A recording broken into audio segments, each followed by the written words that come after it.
Alors, bonsoir à tous, bienvenue à cette nouvelle capsule de vidéo qui commence aujourd'hui encore sur le chapitre la théorie du choix du consommateur. Mais aujourd'hui, nous allons étudier plutôt l'équilibre du consommateur. Nous allons voir comment, à travers un revenu limité, le consommateur peut-il essayer de maximiser pour acheter davantage des biens de consommation. Et pour cela, nous allons, au cours de cette vidéo, montrer l'équation de l'équilibre que le consommateur doit établir par rapport à son revenu si limité. Pour cela, nous allons disposer d'un panier de biens comportant pour la première composante grand X, les biens en grand X, et pour la deuxième composante, les biens en grand Y.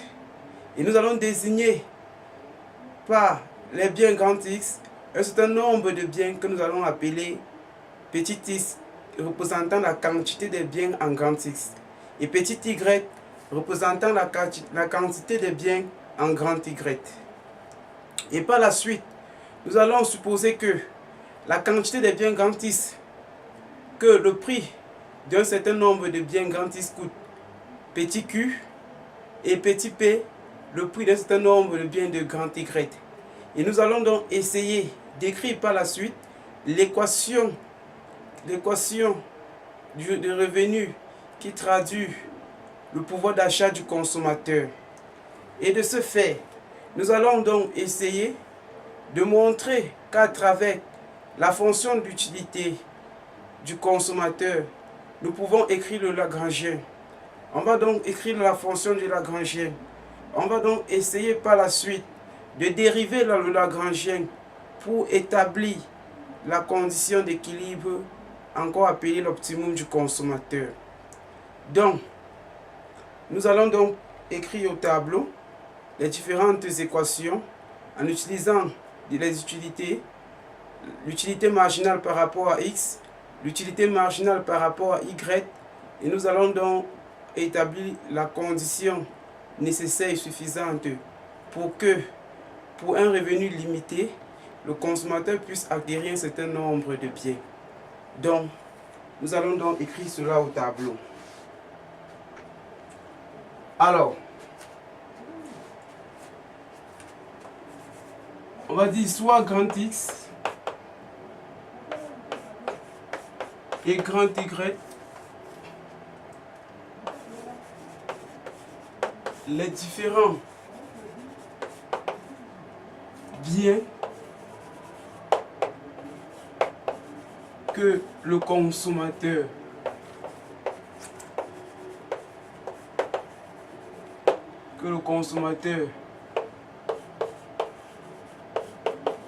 peut s'en offrir.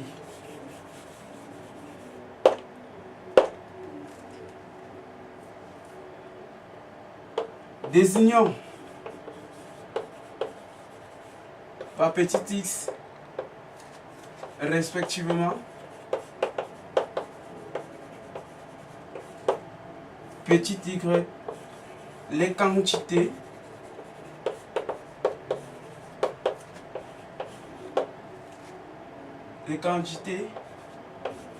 des biens grand X respectivement grand Y.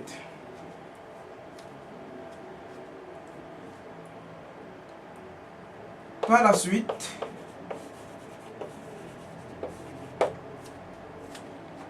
désignons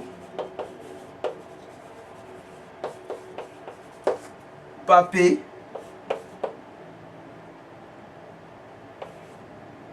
et petit q et q, tant pour nous, les prix respectifs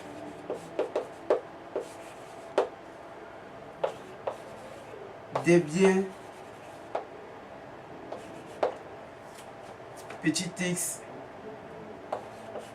et petit y respectivement.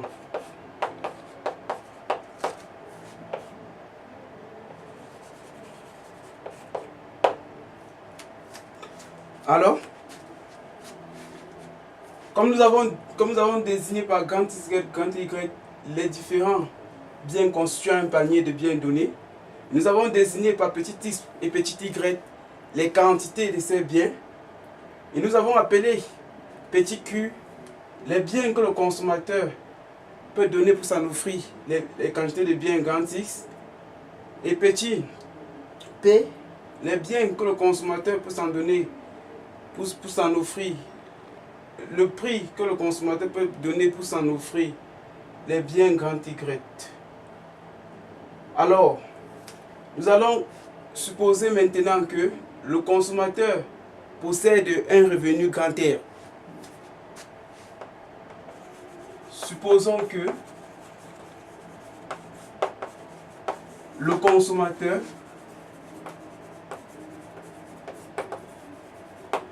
possède un revenu grand R.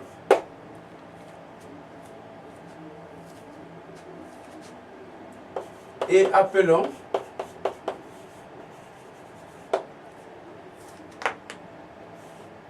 grand U la fonction d'utilité du consommateur.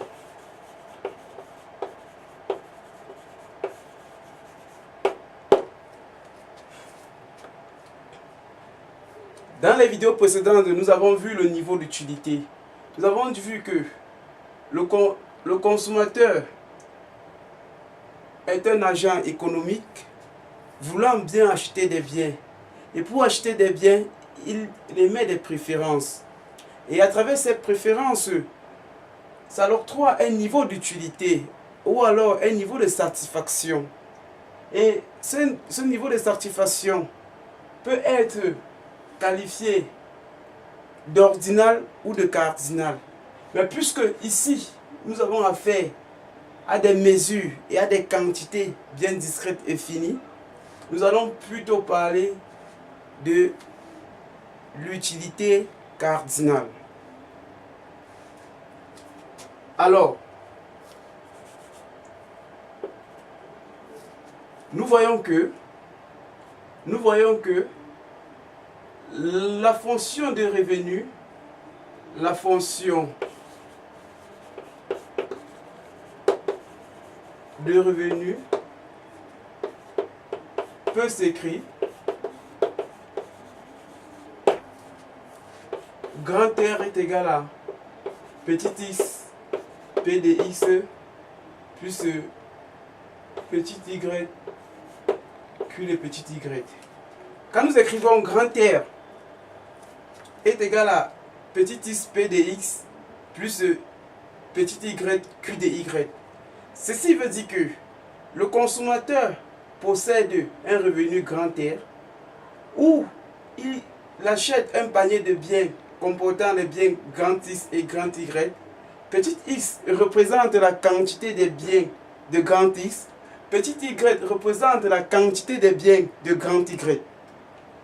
Ainsi, puisque nous savons que le prix de l'unité d'un bien grand X coûte P indice X et que le prix de l'unité d'un bien grand Y coûte Q indice Y, alors l'équation des revenus ou le pouvoir d'achat du consommateur pourra être matérialisé par l'équation grand R est égal à petit x fois petit y plus petit y fois Q indice y.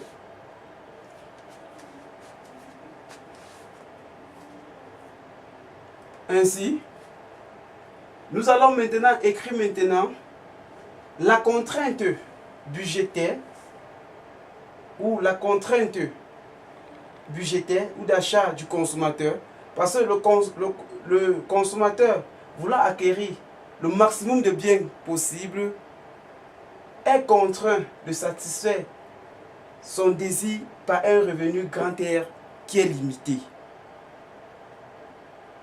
Alors, la fonction d'utilité, la fonction d'utilité est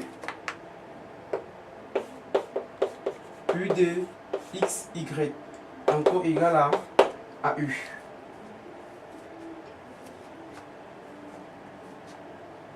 Nous allons écrire maintenant par la suite la condition d'équilibre du consommateur. La condition d'équilibre du consommateur.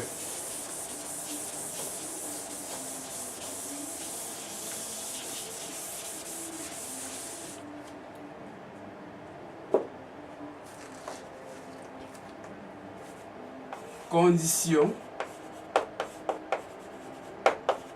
d'équilibre du consommateur.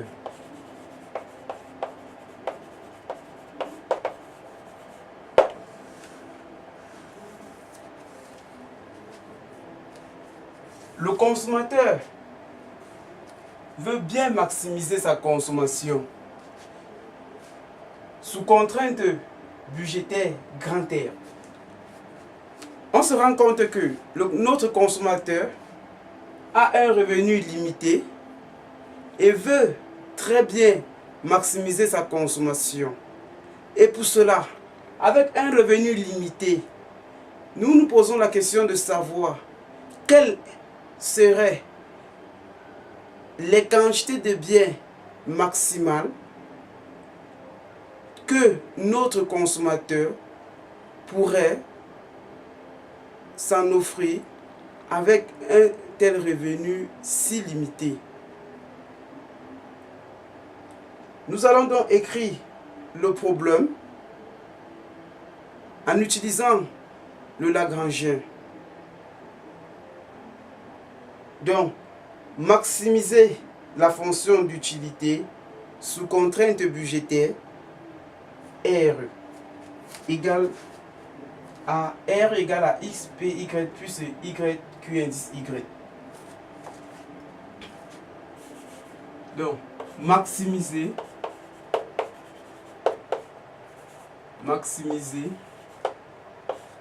U égale à U de x, y sous contrainte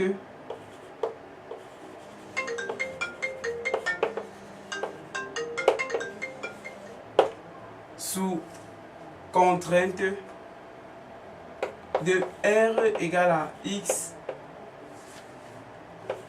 P indice x plus y, P indice y. Ainsi, le Lagrangien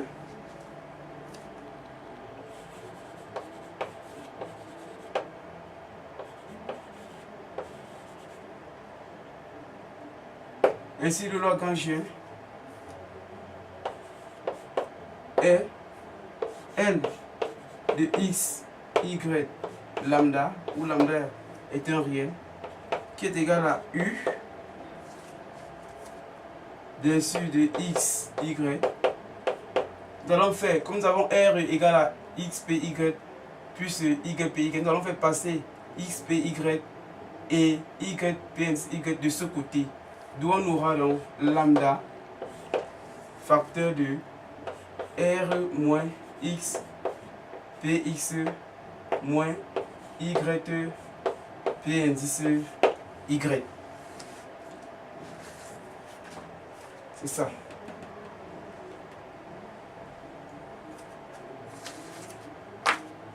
Alors,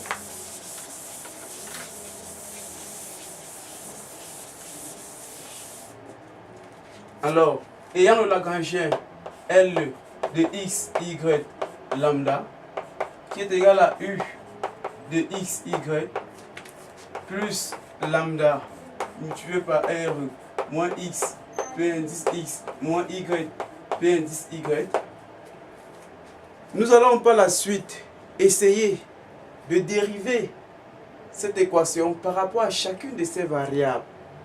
Et cela, on l'appelle condition de premier ordre. Donc, condition de premier ordre. nous allons dire L'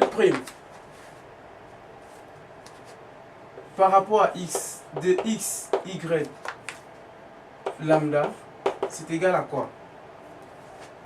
Ici, nous avons vu l'utilité marginale par rapport à x. Et nous avons dit que l'utilité marginale par rapport à x n'est rien d'autre que la dérivée de la fonction utilité par rapport à la première variable, qui est la variable x. Et par rapport à y, on aura l'utilité marginale par rapport à y sur la dérivée, sur la différentielle par rapport à x, par rapport à y. Donc, nous aurons la dérivée de u par rapport à x, qui est bien sûr la dérivée de la fonction x, y. Nous devons aussi par rapport à x, la dérivée par rapport à x de r, c'est une constante, ça fait 0. Py, py, ça fait 0. Ça va donner donc moins lambda, p indice x, qui sont des constantes. L' par rapport à y cette fois-ci, de x, y, lambda, ce n'est rien d'autre que la dérivée de u de x, y, sur la dérivée par rapport à y, de moins, cette fois-ci, r est une constante par rapport à y, x, p, est aussi une constante par rapport à y, p indice y est la variable, ainsi p indice y est une constante. Donc moins py fois lambda va encore nous donner moins lambda p indice y.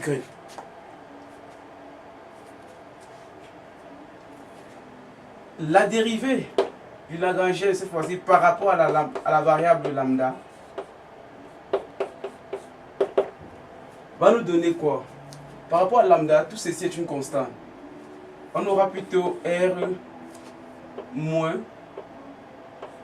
x px moins y py. Et dans les conditions de premier ordre, tout ceci est égal à 0. Là, nous avons l'équation 1, l'équation 2, l'équation 3.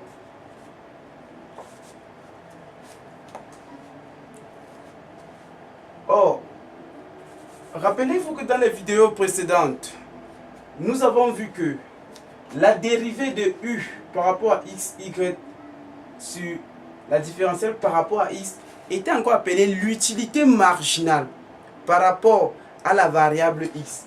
Donc, nous pouvons écrire ceci. Nous pouvons écrire ceci comme ceci, que de porter depuis le début dérivée de u par rapport à x, c'est tellement lourd. Donc nous pouvons réduire l'écriture en écrivant u tout simplement u exposant x sur m pour signifier l'utilité marginale. Donc l'équation 1 va nous donner quoi?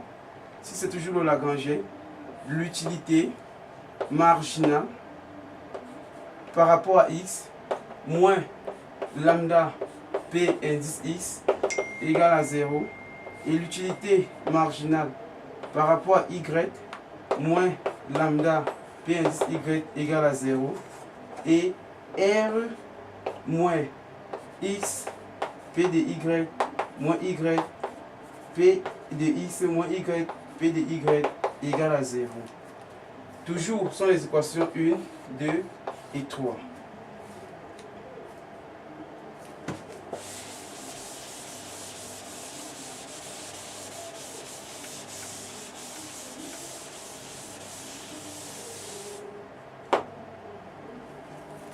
Alors, nous avons la relation 1, la relation 2, la relation 3. Nous allons faire 1 sur 2. Donc, 1 sur 2 donne l'utilité. Comme nous avons l'utilité marginale par rapport à x, moins lambda p de x, nous allons faire passer lambda p de x à droite. Et si nous faisons passer lambda p de x à droite, comme nous avons moins, en traversant l'égalité, le signe va changer pour prendre la valeur plus. Alors nous avons l'utilité marginale de x qui est égal à lambda P de X, P de Y, P de X plutôt, P de X. Voilà. Sur l'utilité marginale de Y égale à lambda P de Y. Là, c'est parce que nous avons fait 1 sur 2. Quand nous faisons 1 sur 2, ça veut dire que nous divisons l'utilité marginale de X sur l'utilité marginale de Y, qui est égale encore à lambda P de X sur lambda P de Y. Maintenant, nous voyons que nous avons l'utilité marginale de X sur l'utilité marginale de Y. Lambda P de X sur lambda P de Y. Nous allons simplifier les lambdas. En simplifiant les lambdas, nous avons quoi?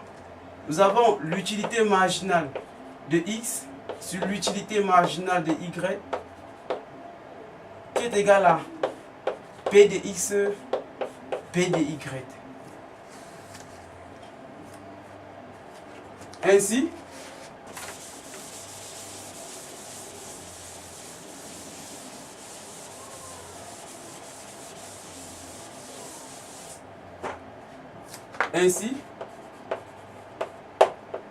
le consommateur atteint l'équilibre, atteint l'optimum ou l'équilibre si il parvient à résoudre cette égalité ou cette équation. Si on a l'équation, si on a la relation l'utilité marginale de X sur l'utilité marginale de Y est égale à P de X sur P de Y, alors nous sommes sûrs que le consommateur, avec un revenu grand R, pourra bel et bien acheter un certain nombre de biens X, P indice X, plus Y, P indice Y. Donc, tout ce que nous avons fait dès le départ, nous sommes partis du fait que notre consommateur veut acheter des biens, un panier de biens, comportant les biens grand X et grand Y. Et comme nous savons donc que notre consommateur a un revenu limité grand R, par la suite, nous nous posons la question de savoir quel serait le niveau d'utilité de notre consommateur, de telle sorte que, avec un revenu si limité, il puisse en acquérir un certain nombre de biens en quantité petit x, petit y, de telle sorte que l'utilité, le niveau d'utilité puisse être satisfaisant pour notre consommateur. Alors, il était donc question pour nous de pouvoir établir cette relation algébrique qui est l'utilité marginale de I sur l'utilité marginale de Y qui est égale encore au rapport du prix des biens grand X sur le prix des biens grand Y. Donc, ayant résolu cette équation, nous sommes sûrs bel et bien que notre consommateur pourra, à travers son revenu, s'en acquérir un panier de biens comportant les quantités petit x, petit y. Ceci met fin à cette capsule de vidéo parce que nous avons eu des propositions des différents internautes qui nous demandaient comment est-ce que on peut établir l'équilibre du consommateur avec un revenu limité. Donc ceci était plutôt un mini cours que nous avons essayé de démontrer et d'expliquer en passant par le Lagrangien. Nous allons maintenant, dans les vidéos à venir, essayer de faire un exercice pour davantage mieux faire comprendre ou mieux éclairer la situation d'équilibre du consommateur avec un revenu si limité. Donc, de ce fait, je vous souhaite bonne soirée et à tous ceux qui veulent me poser davantage d'amples questions, vous pouvez m'écrire ou m'adresser n'importe quelle préoccupation sur ma chaîne YouTube. Et je vous répondrai. Et dans les jours à venir, on pourra faire d'autres vidéos portant sur vos problèmes. Merci.